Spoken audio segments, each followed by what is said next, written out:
Buat sesama konten kreator pemula, ayo sini kumpul. Jangan lupa di-save videonya, mungkin agak panjang, dan jangan lupa di komen kalau misalnya mungkin ada masukan atau kritik buat gua, atau sampai habis. Di sini gua akan bagi-bagi tips untuk kita para konten kreator pemula. Sesama konten kreator pemula, ingat, kita mulai konten, kita bikin konten, kita pengen jadi affiliate, ingat. Yang pertama itu harus niat banget. Lo harus ingat tujuan lo pengen jadi seorang konten kreator atau pengen jadi seorang affiliate itu mau ngapa? Jawabannya jelas, mau punya penghasilan lebih, mau bisa kerja dari rumah. Semua harus kita mulai dengan niat dulu. Kalau udah niat, baru barengi dengan ikhtiar atau usaha. Jangan keikut-ikut afiliator yang beri tips-tips sesat. Jangan buat video goyang-goyang produk. Kita nggak pernah tahu nanti kebijakan TikTok kedepannya akan nge-banned semua akun-akun yang goyang-goyang produk doang. Memang benar, sekarang banyak akun-akun yang nggak kena ban, masih berjalan, masih bisa jadi afiliator. Tapi kita nggak pernah tahu ke depannya. Saran gua, buatlah konten yang kayak misalnya lu ngobrol depan kamera kayak gini, jangan goyang-goyang produk doang. Karena menurut gua, video goyang-goyang produk itu nggak menarik sama sekali. Lu nggak ada komunikasi sama penonton lu. Lu goyang-goyang produk doang, emang lu di situ ada ngasih solusi, produknya bisa ngatasin apa, bisa memberi solusi apa? Enggak kan? Palingan apa?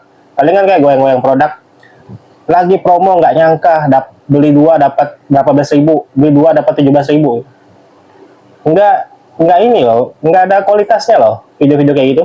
Sekelas konten kreator gede aja, nggak ada yang buat video goyang-goyang produk. Mereka buat video yang bener kayak gini, ngobrol, jelasin produknya depan kamera, komunikasinya sampai sama audiens. Belajar ngomong depan kamera kayak gini, jangan takut, jangan malu. Belajar pelan-pelan, nggak ada yang instan. Gua juga dulu awal-awalnya takut, malu, tapi akhirnya setelah gua belajar, akhirnya nggak kayak gini deh. Bisa jadi pelan-pelan, nanti lancar. Tenang aja, semua pasti bisa kok. Yang penting lo mau usaha, lo mau belajar. Jangan terlalu terpaku sama penghasilan.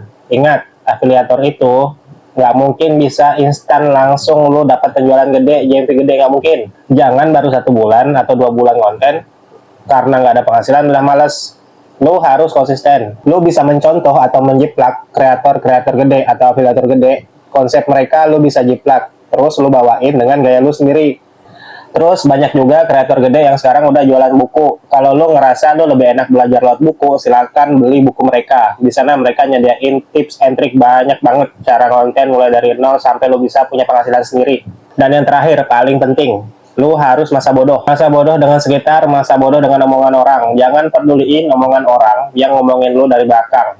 Bilang lo sok-sokan mau jadi konten kreator, sok-sok gaya lo mau jadi seorang afiliator. Jangan peduliin masa bodoh. Yang penting lo tetap jalan aja buat konten, biarlah mereka berkicau di belakang. Percaya sama gua, nanti suatu saat ketika kita udah berhasil jadi seorang afiliator yang bisa menghasilkan sebulan, punya uang yang lumayan dari TikTok, mereka akan bertanya gimana caranya. Nggak usah malu, nggak usah takut, ngapain harus malu? Toh yang kita lakukan tidak merugikan orang lain. Ingat aja niat kita di awal. Kita pengen ngubah hidup kita pengen punya penghasilan lebih, pengen bantu keluarga. Ingat dulu, ikhtiar, evaluasi konten-konten yang salah, belajar terus dari konten kreator gede, nanti kita perbaiki pelan-pelan konten kita, percaya Tuhan akan kasih kita jalan.